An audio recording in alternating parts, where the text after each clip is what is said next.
Өлкө ичинде ичеги карын мителери көбүнчө балдар арасында таралып, ага жеке гигиенанын сакталбагандыгынан улам деп айтышууда адистер. Бул ооруга чоңдор чалдыкпайт десек жаңылышкан болобуз. Дал мына ушул ичеги карын мите оорулары дагы кайсы ооруларды чакырышы мүмкүн? Ушул жана башка суроолордун тегерегинде бүгүн биз маектешебиз. Саламатсыздар, урматтуу телекөрүүчүлөр. Бул Илим Билим каналы Ден соолук программасы. Аны мен Сейит Амираев алып барам. Ардактуу телекөрүүчүлөр, жогоруда маалым болгондой, бүгүн биз 40 мүнөт бою ичеги карын, мите, курт оорулары жөнүндө сөз кылабыз. Эгерде сиз дал мына ушул тема боюнча адиске суроо берип, кеңеш угууну кааласаңыз, анда сөзсүз түрдө байланышка чыгыңыз. Байланышчу телефондор 032 22 код аркылуу 24487 номери жана ошондой эле WhatsApp номери дагы иштейт. 0508 87 88 97 номери. Анда студиянын кадырлуу конокторун мен сиздерге тааныштырып өтсөм. Табакел Жаңгараев, Ош шаардык үй-бүлөлүк дарыгерлер борборунун 2 филиалынын жугуштуу оорулар дарыгери. Жана ошондой эле кийинки коногубуз Миргүл Жусупова, Ош шаардык мамлекеттик санитардык эпидемиологиялык көзөмөлдөө борборунун паразитология бөлүмүнүн башчысы. Саламатсыздарбы? Студиябызга кош келипсиздер. Эң алгач эле айтсаңыздар, жогоруда айтып өттүк, негизинен жеке гигиенанын сакталбагандыгынан улам бул ичеги карын мителери адамдарга тарайт деп. Дагы эмне себептен улам бүгүнкү күндө ушул балдар арасында көп кезигип жатат? Ушул боюнча айтып берсеңиздер. Биринчи эмне мите курттар оорусу эмне экенине токтолуп кетейин, Макул. Мите курттар оорусу деген бул эми бир нече оорулардын тобу. Ушу гельминт деп коет. Гельминт менен анан кийин простейший дейт. Простейшийлер али бир клеткалык жөнөкөйлөр. Булар өтө көп таркалган мите курттар. Адамдарга да жашай ала тургандардын саны где-то 400ге жетип калат да. Буларды именно жугуу шарты боюнча 3кө бөлүнөт да, паразитарный болезньде. Биогельминти деп бөлөт. Биогельминти бул алиги жаныбарлардан жугат да. Алиги хозяин деп коет, хожоюн. Жаныбарларда жашап бүтүп анан кийин адамдарга жугат да. Биогельминти, гельминти. Анан геогельминти деген бар. Бул основном жерден, анан кийин суудан жугат да. Анан контагиозный дейт, бул адамдан адамга жугат да. Ушу жугуш жолдору боюнча 3кө бөлүнөт да. Эми балдар, эмне үчүн балдар көп ооруйт деген себеби бул өтө высокий риск деп коет балдарды. Себеби 5-6 жашка чейин балдар бардыгын кармалап көргүсү келет, оозуна салгысы келет, ширинин көргүсү келет. Ошон үчүн основном негизинен 14 жашка чейинкилер ооруйт да, балдарчы. Потому что себеби алар дайыма ушу почвада, жерде ойнойт, суу ичет, колун жуубайт, тырмактарын албайт. Көбүнчө изилдеп көргөндө көп балдар бир күндө 3 жолу колумду жууйт дейт экен да. Кол жуугандарын да билбейт экен, кийин токтосок керек. Эмне үчүн балдар көп ооруганы ушул да себеби.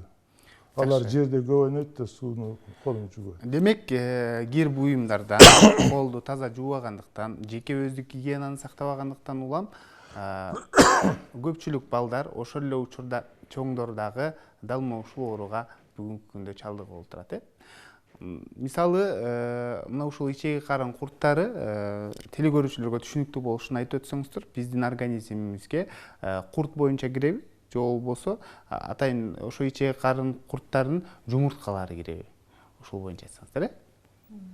Көбүнчө жумурткалары кирет. Көбүнчө жумурткалары ушул жуулбаган кол менен кирет да, көбүнчө жумурткалары. А кээ бирлериники личинкалары кирет. Алиги эми ошо жумурткадан чыгып калгандары. Жумурткалары кирсе дагы кээ бирлери ошо личинкалары чыккандан кийин анан оору башталат да. Жакшы. Адамдын кайсыл органдарында булар мителик кылат? Бул негизинен ичеги карында болот да.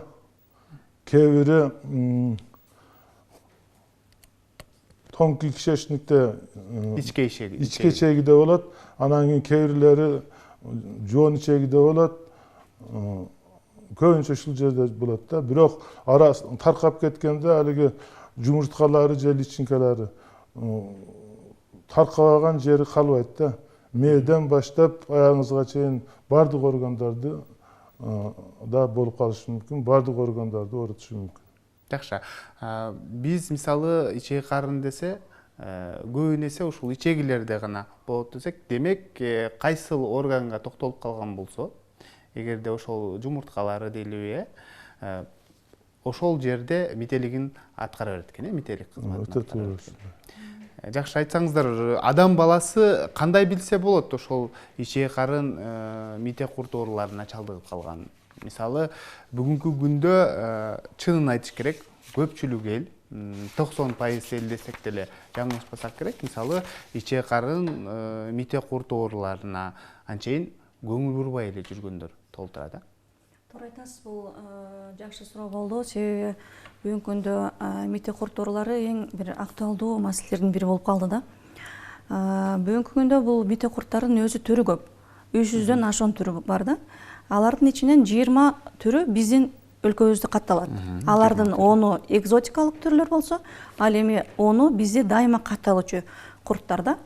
Башкача айтканда, биздин өлкөбүздө негизинен ичеги чучок курту, аскарида курту, лямбля митеси, жана кыдыгый тасма курту, бодомал тасма курту деген курттарыбыз. Андан башка эхинокок оорусу бүгүнкү күндө көбөйүп атат. Негизинен жогоруда айтып кеткендей эле ошол өздүк гигиенаны, өздүк жана жалпы гигиенанын сакталбагандыгы, үй бүлөлөрдүн экономикалык жана социалдык жактан төмөндүгү, начардыгы, жана ушул мите курт ооруларын алдын алуу жана бул оорулар боюнча төшүнүктүү жоктугуна байланыштуу бүгүнкү күндө ушундай оорулар көбөйүп атат десек болот да. Андан сырткары сиз жогоруда айткан суроо боюнча мите курт оорулары негизинен бардык коркунучтуу онкологиялык жана жугуштуу оорулардын башкы негизги башаты себеби деп айтсак болот да. Бардык оорулар ушул мите курт ооруларынан пайда болот деп айтат элек. Себеби мите курт организмге киргенден кийин ал адамдын организминдеги бардык керектүү заттар менен тамактанат. Микроэлементтер менен, витаминдер менен тамактангандан кийин, азыктангандан кийин ошол адамдын организминдеги авитаминоз, аскандуулук, иммунитеттин төмөндөшү жана башка толтура оорулар пайда болот дагы. Мындан жугуштуу ооруларды өздөрүнө тез кабыл ала баштайт адам. Ушул мите курттар менен жабыркаган адам. Ошондуктан айтат элек, негизинен биринчи учурда ошол кайсыл гана дарыгерге барбасын, дарыгер дагы ар бир адам өзүнө ошол мите курт боюнча текшерилиши зарыл да бүгүнкү күндө. Кантип өзүнөн байкаса болот, кандай симптомдорду берет бул оору? Эми тест бар да. Тест боюнча айтып берейин мен. Биринчи элдер эмнени билиш керек? Биринчи мынау анальный отверстияда мезгил менен кычышып же постоянно кычышып калса, баш ооруса, беспричинно эле баш айланса, терисинде бир нерселер чыкса терисине, анан көңүл айланып кусканга чейин барса, ичи көп, кээде ичи катып, кээде ичи өтүп калышы мүмкүн да. Ушуларды билиш керек да. Анан кийин уйкусу жок болуп калат, түндө суктап атканда кыйкырып жибериши мүмкүн. Анан кийин аяктары ишиши мүмкүн, лимфатический узулдары величин болушу мүмкүн. Анан эң самый бир симптому бул аллергия болот да. Бронхиальный астма болуп калышы мүмкүн, крапивница, алиги бөрү жатыш дейт. Жөтөл, ринит, мурду бүтүп. Ушундай болушу мүмкүн да. Анан ичи ооруп, кээде ооруп, кайра жакшы болуп турат. Оозунда темир жыттанып калат, привкус болуп калат да. Анан постоянно слабый, чарчагандай болот. Териси, слизистый оболочкалары саргарып, саргыч оттенок болуп калат. Особенно үйүндө жаш балдар болсо, иштеген иши алиги детский общеобразовательный учреждениелерде иштесе, анан жөндөн эле температура көтөрүлүп кетсе, анан бойлу муундары ооруса, түндөсү жатканда, уктап атканда тиштерин кычыратса, анан храпит этсе, анан оокатында вяленый рыба, сала, анан кийин ушуларды жеген болсо, булар жакшы бышырылбайт да. Анан салмагы азаят, аппетити өтө күчтүү болуп кетиши мүмкүн, же жок болуп калышы мүмкүн аппетити. Анан кийин фрукт овощуну ойлонуп көрсө, жуубай жеп жүргөн.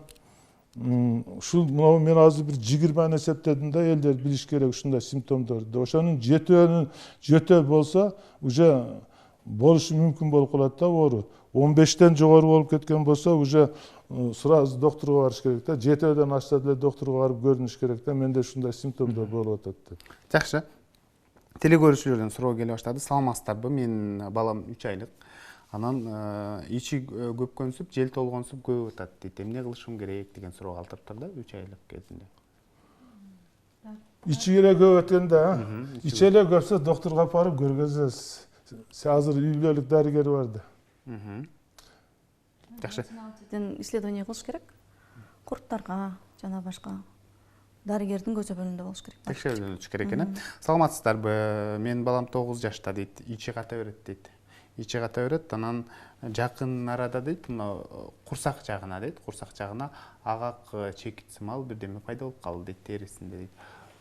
Ушул ичи каткандык ичинде курту бар деп билсек болобу, анан жанагы терисинде пайда болгон агак. Мен азыр эле айтып этимби, 20 немени айттым да, симптомдор. Ушулардан жетөөнөн ашып кетсе, уже болушу мүмкүн. 15тен ашканы почти уже мите курт оорусу бар дегенди билдирет деп айтпадымбы? Ал эми бир симптом менен айта албайсың, ичи катат деген.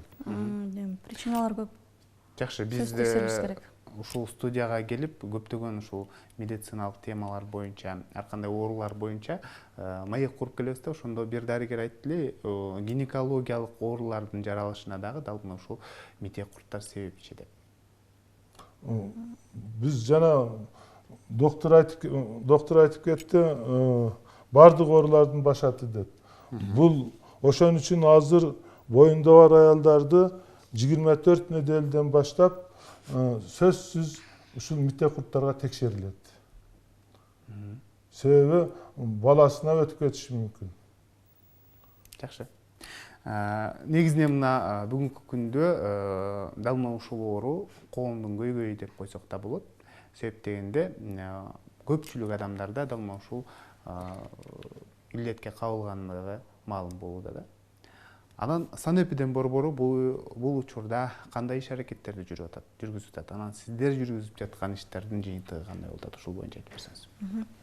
Жакшы, бизде бул мите курт ооруларын алдын алуу боюнча саламаттык сактоо министрлиги тарабынан буйруктарыбыз бар. Атайын максаттуу программабыз бар. 2015-жылдан 2019 жылга чейинки программанын негизинде. Анын негизинде шаардык мэриядан атайын комплекстүү пландар иштелип чыккан. Өздүк жылдык ишканабызда жылдык пландар түзүлөт. Пландардын негизинде биз иш алып барабыз да жыл сайын. Анын ичинде программага камтылган дегельминтизация деп коебуз. Жыл сайын ушул жаш балдар арасында, 14 жашка чейинки жаш балдар арасында жаз көз мите курттардан арылтуу иш-чарасы жүргүзүлөт. Башкача айтканда, министерство тарабынан акысыз дарылар берилет. Ар бир 1-класстан 4-класска чейинки жаш балдар арасында. Жакында эле бизде апрель айында өттү.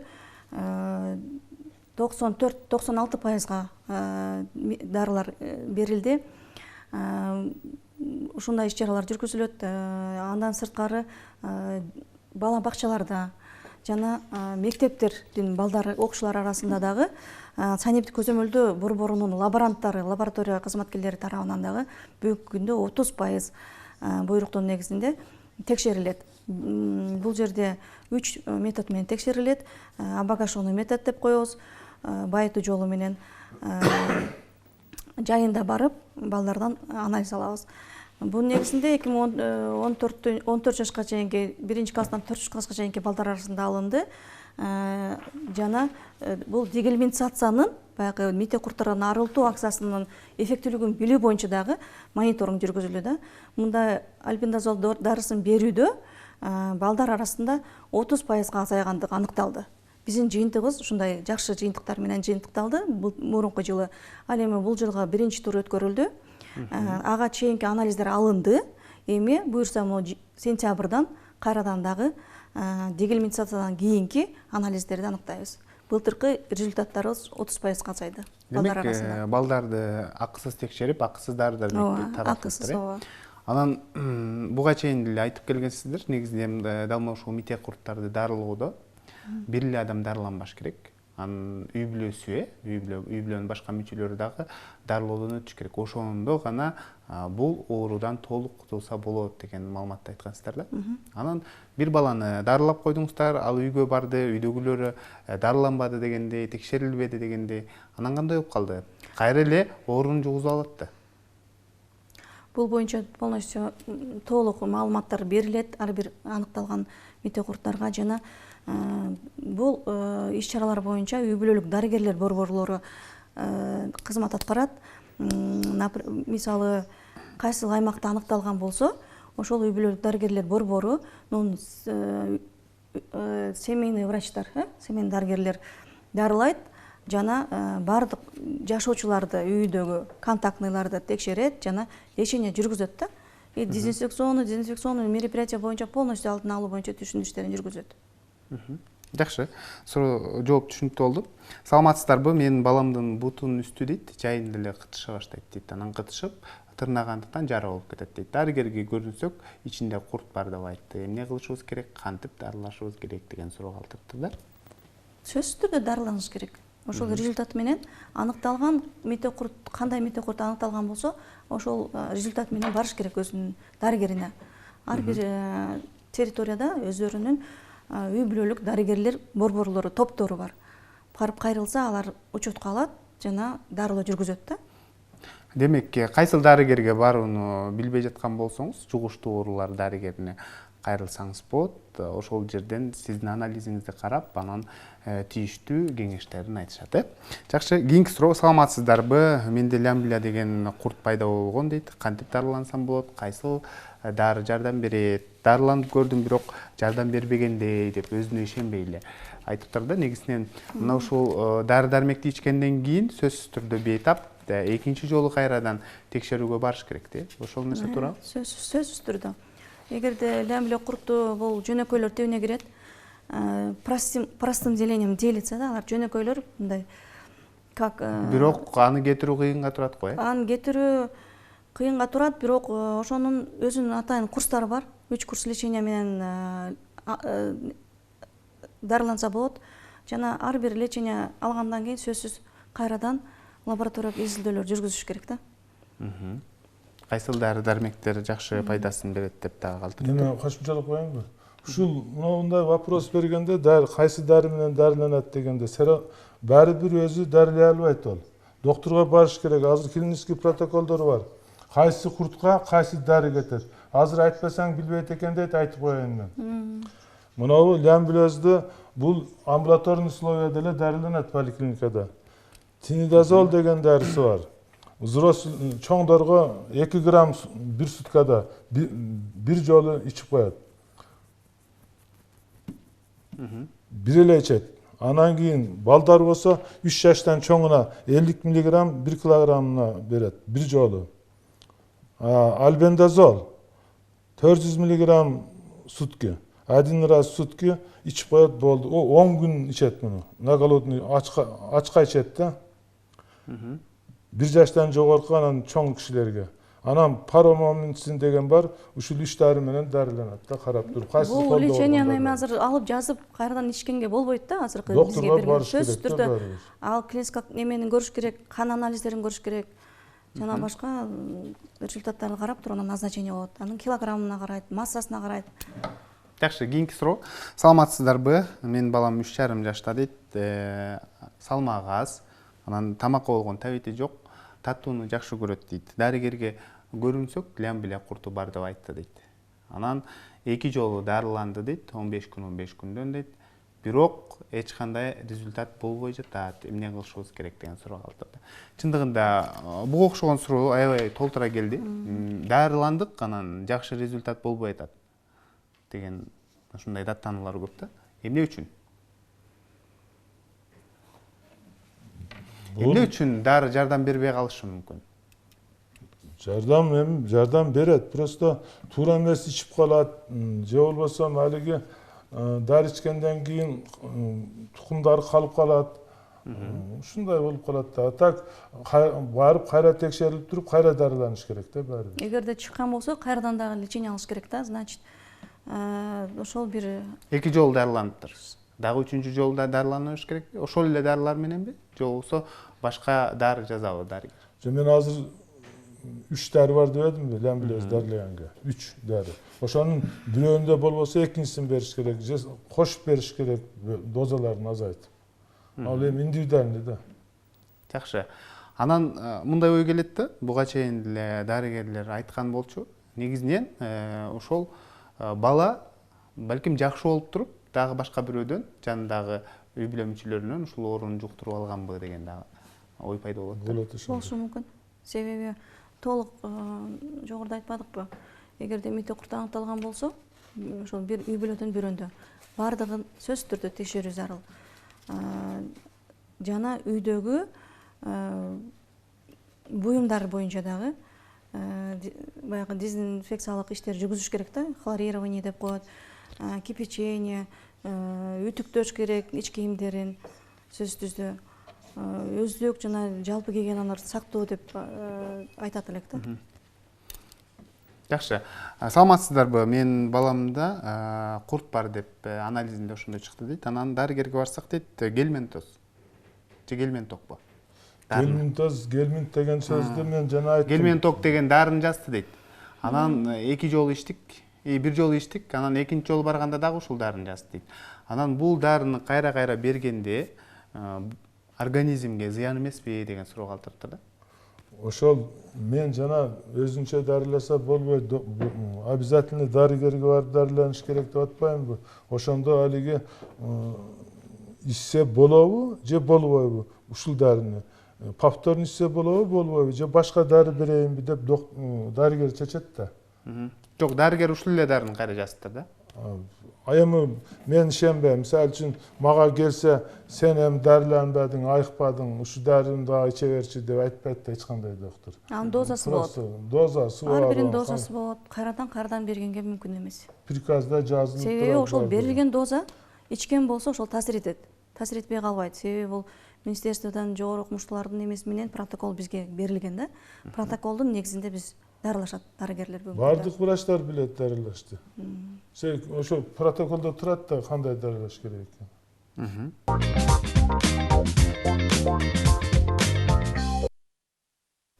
Урматтуу теле көрүүчүлөр, сиздер Түз эфирде ден соолук программасына ортоктош болуп жатасыздар. Бүгүнкү чыгарылышыбыздын темасы ичек карын, метеокурт оорулары. Маегибизге кайрылып кетсек, теле көрүүчүлөрдөн көптөгөн суроолор келе баштады. Саламатсыздарбы? Менин кызым 3,5 жашта дейт. Лям-биле курт бар деп айтты дейт. Дарыгерге көрүнсөк, анан трихопол деген дарыны жазды эле дейт. Ошону ичирип жатабыз дейт. Бул туурабы деген суроо калтырып тура. Демек, бул куртту жок кылууга жардам берет, Жардам берет. Кийинки суроо. Саламатсыздарбы? Интернеттен ар кандай дары-дармектер жарыяланып жүрөт дейт. Интоксик деген дары жардам береби курттун жок болушуна деген суроо калтырыптыр.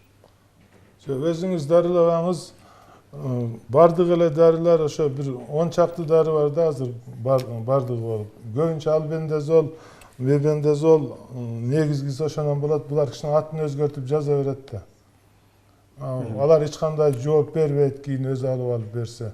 Андан көрө ушу өзүнүн дарыгерине барып дарыланыш керек да. Жакшы, кийинки суроо. Саламатсыздарбы? Менин баламда дейт, аскарида, лям-биле, анан токсакара деген курту бар экен дейт. Бир учурда адамда 3 курттун 3 түрү болушу мүмкүнбү деген суроо калтырды да. 2 түрү болушу мүмкүн. Ал даже мындан 10 жыл мурда бизде көп эле, даже 10-15%ке жетет эле ушундай 2-3 курт бир чыккан. Жакшы, анан дарылоо үчүн дейт бекарис деген дары бериптир. Бул дарыны дагы кайталаш керекпи? Бирок азыр жылыш бар деген суроо калтырды да. Жылыш болот, 3 ай болсо сөзсүз бирөккө жок болот да. Бирок алып калышы мүмкүн, ал дагы жок болот кийин дарылаганда. Жакшы, саламатсыздарбы? Мен эч качан мен арыкмын дейт. Салмак кошо албай жатамын. 16 жашымда 50 килограмм болсо, мына 2 жыл өттү, 18 жаштамын. Азыр деле 50 килограмммын дейт. Эмне кылышым керек? Менде курт болушу мүмкүнбү деген суроо калтырды. Курт эми бардык жерде эле болуп атпайбы азыр? Болушу мүмкүн, бирок эмне үчүн семирбей атат? Бирок эң башка жагы эч жериң оорубаса курт гана болушу мүмкүн да. Жакшы, мына ошол куртка анализ тапшырууда сөзсүз түрдө биз лабораторияларга барабыз да. Бүгүнкү күндө мисалы лаборатория, жакшы лабораторияларга барыш керек, так аныктабай калды деген дагы маалыматтар айтылып атат да.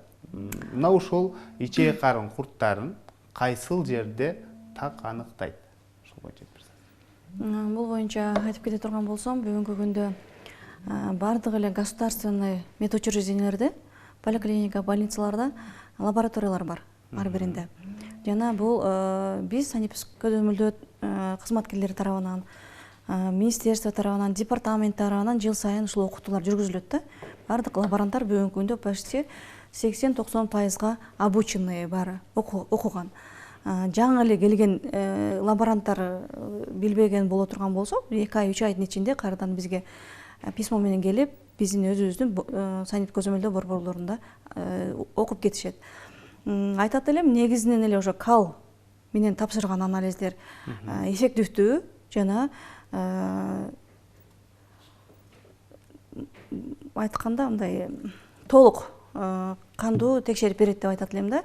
Эми азыр айтып атпайбыз, жогоруда ар түрдүү методдор менен ар түрдүү частныйлар көрүп атат. Биз аларга кандан аныктайбыз деген кандан аныктайбыз деп атат. Эми кандан аныктаган иммуноферментный анализ деп коюшат ИФА менен. Анда деле достоверность жакшы. Но бирок биз айтат элек, ошо кал менен көргөн, бул микроскоптон ошол өзү көзү менен көргөн бир топ жакшы результат берет да, жыйынтык. Жакшы, анан бир жолу тапшырганда эле ошол мите курттар бар же жок экенин так аныктап бере алабы? Же болбосо бир нече жолу тапшырыш керекпи? Мындай да, бул мите курттар биз мите курттар өздөрү ошо ичегиге жармашып турат да. Башкача айтканда, ошол өздөрү алардын жумурткалары түшөт кал менен. Анан жумурткалардан определение этишет да, изилдеп табышат. Эгерде ошол курттар жумуртка таштабаган мезгилде тапшырып калган болсо, анда лаборанттар аларды жок деп бере берет да, результат отрицательный. Эгерде качан гана жумурткалаган мезгилде кал анализдери менен түшүп калган болсо, анда ошол так аныктоо болот да. Жакшы, анан кандайча байкаса болот? Кайсы убакыттарда жумуртка таштайт? Эми бул бир эле жолу тапшыргандан эмес, 5-6 жолу тапшырсын. 3 жолу эң аз дегенде 3 жолу тапшырылат. 3 жолу, 2 күндөн перерыв жасап, 3 жолу текшерүү жүргүзүлөт. Көбүнчө жаз күз мезгилдеринде бул көп аныкталат да. Демек, бардык эле ошол мамлекеттик медициналык үй-бүлөлүк дарыгерлер борборуна, санэпидем борборуна же болбосо стационардык ооруканаларга барып Текшерилсе болот. Тапшырып текшериле берсе болот. Болот, сөзсүз түрдө ал жактан так аныктап берет деп ишенсе болот. Жакшы, кийинки суроо, саламатсыздарбы? Бетиме ак тактар пайда боло берет дейт. Бул курттан улам пайда болобу? Анан кантип ушул ак тактарды жок кылсам болот дейт бетимде. Көбүн эсе мисалы жай мезгилинде, мисалы айылга барып калганда балдардын бетинен көп байкайсың да бул нерсеничи. Чындыгында эле курт себеппи же дагы башка себептерден болобу? Жок, башка себептер да болушу мүмкүн, бирок көбүнчө курттарда ошондой болот деп болушу мүмкүн курттарда. Бирок все равно ошо баары бир дарыгерге келип көрүнүп, анан Текшерилиш зарыл. анализ тапшырыш керек да. Анализине карап, анан дарыгер дары жазып берет да. Жакшы, кийинки суроо. Саламатсыздарбы? Мен балам 9 жашта дейт. Сиздер айткан белгилер байкалып атат дейт. Тишин кычыратат дейт. Анан ошо бөрү жатыш чыгат дейт. Денесинечи бөрү жатыш чыгып турат дейт. Анан эмне кылышыбыз керек дейт кийинки кадамдар. Негизги белгилери да буларчы. Сөзсүз түрдө дарыгерге көрүнүп, анализ тапшырып, дарыланыш керек. Жакшы, бир жолу дарылансак эле жакшы болуп калабызбы, ичеги курттардан арылабызбы деген дагы суроо калтырды да. Мисалы, мына ушул митек курттарды сиздер бир топ жылдан бери дарылап келесиздер да. Мурда кандай дарылайт элеңиздер, азыр кандай дарылайсыздар? Анан азыркы дарылоонун эффективдүүлүгү канчалык? Азыр азайды да эффективдүүлүгү. Ооба, жылдан жылга азайып атат. Митек курттар себеби айта турган болсок, таза суу маселеси чечилип атат бүгүнкү күндө. Эл арасында баягындай социалдык жактан, мына интернет булактарынан көп маалыматтарды алгандыгына байланыштуу бүгүнкү жылдан жылга митек курттар азайып атат десек болот да. Жогоруда айтылды. Мындан 10 жылдар мурун мисалы 1000 адамдан 100 адамда аныкталган болсо, бүгүнкү күндө 45-50 адамга чейин чыгат да. Ошол аң сезимден же болбосо ошол баягы алдын алуу боюнча бир топ жумуштар аткарылып атат, программалар жүрүп атат. Жыл сайын митек курттардан арылтуу иш-чаралар жүргүзүлүп атат, акысыз дарылар берилип атат. Ошол негизги мындай азаюунун себептери ушуда деп айтат элем. Жакшы, ооздон жагымсыз жыт чыкса, ичегиде, ичеги карында курт бар деп билсек болобу деген суроо калтырды. Бул дагы бир симптом. Саламатсыздарбы? Менин баламдан токсокара деген курт чыкты дейт. Анан альбендазолбу? Альбендазол дарысын жазды. Анан инструкциясын окуп көрсөм дейт. Ал жерде организмге зыяндуулуктары аябай көп жазылыптыр. Анан баардык курттарга эле ушул дары жардам береби деген суроо калтырды да. Кайсыл курттарда, кайсы митек курттарды дарылоодо ошо альбендазолду бересиздер? Альбендазол өтө көбүнө жардам берет. Калган дарылары аз эле ооруларга берилет. Основном негизинен альбендазол дарылайт да. Ошон үчүн алиги профилактикалык дарылоодо дагы альбендазол колдонулат да. Беребиз да. Жакшы. Кайсыл учурда бейтап стационарга жатып дарыланат? Көбүн эсе сиздердин айтууңуздарга караганда амбулатордук, үйдө эле жатып дарыланат экен да. Анан кайсыл учурда стационарга жатып дарыланат? Стационарда оор болуп калса, осложнениялери болсо, көп да осложнениялер. Мисалы үчүн непроходимость кишечника, перитонит, аппендицит, мээсинде алиги объемный неме пайда болуп калат. Ошолор калып барат. Миокардиттер ушулар. Анан кийин кээ бир 2 курттар бар, ошолорду обязательно стационарга жөнөтөт. Калгандары көбү 90% эхинококоз деген ооруз бар бүгүн. Сөзсүз оперативно лечение алынат стационарна. Фасциолез, апистархоз бул боордо жашаган курттар негизинен балыктардан жугат. Чеки, жакшы чала коюлган альвеококоз, эхинококоз, фасциолез, апистархоз деген митек курттар бар. Булар сөзсүз түрдө стационарда лечение алыш керек. Саламатсыздарбы? Сарымсак, имбир, ашкабактын уругу курттардын жок болушуна жардам береби деген суроо калтырды. Жардам берет. Аны демек өзү да жардам берет, анан дары жасасаң да болот, башка нерселерди кошуп туруп. Көп андай элдик дарылоо жолдору. Аябай кандай көптөгөн суроолор келе баштады. Суроолор калып кетти десем болот да. Кийин дагы сөзсүз түрдө бул темага кайрылабыз, чакырсак келесиздер. Оорубаш үчүн эмне кылыш керек деп айтып коелу. Алдын алуу жолдорун адамдар оорубаш үчүн, саламатчылык адамдардын ар бир адамдын өзүнө керек да. Ошон үчүн өздүк гигиенаны сакташ керек. Биринчи өздүк гигиенаны, колду таза жууш керек постоянно. Колду качан жууш керек? Туалеттен кийин жууш керек, оокат жердин алдында жууш керек, оокат даярдап аткандын алдында жууш керек. Самын менен жууш керек, э? Самын менен обязательно жакшылап жууш керек колду. Анан кийин мынабу көчөгө, туалетке барбаш керек. Основно унитаз керек да. Себеби адамдан адамга дагы жугат да. Анан кийин эң немеси оокат даярдаганда жакшы сапаттуу даярдаш керек. Жегенде али чалап бышырылган оокаттарды жебеш керек. адамдар өзүн өзү сактайм десе да сакташ керек да ар ким. Анан кийин ит мышыктары үйлөрүндөгүнү бардыгын учетко коюп, ар 3 айда дарылатып туруш керек. Мына эхинококтор основном иттин акылатынан жугат да. Малдарын дагы учетко коюш керек, ветеринарный врачтарга, мал доктурларга. Ошолор дарылап таза кылып туруш керек да. Себеби ит мышыктан жугат. Мисалы үчүн основном эхинокок иттен жугат, алиос көзөкү. Жакшы, сиздерге рахмат айтабыз. Бизге бөлүнгөн убакыт бүтүп калганына байланыштуу программаны жыйынтыктайбыз. Бизде консультационный кабинет боюнча айтып койбойнбу? Сөзсүз түрдө телефон номерлерди берсеңиздер, ошол жактан кайрылса болот. Ушуну менен Илим жана билим телеканалынын ден соолук программасы өз соңуна келип жетти. Аны мен Сейит Амираев алып бардым. Кайрадан эфир аркылуу амандашканча сак саламатта туруңуздар.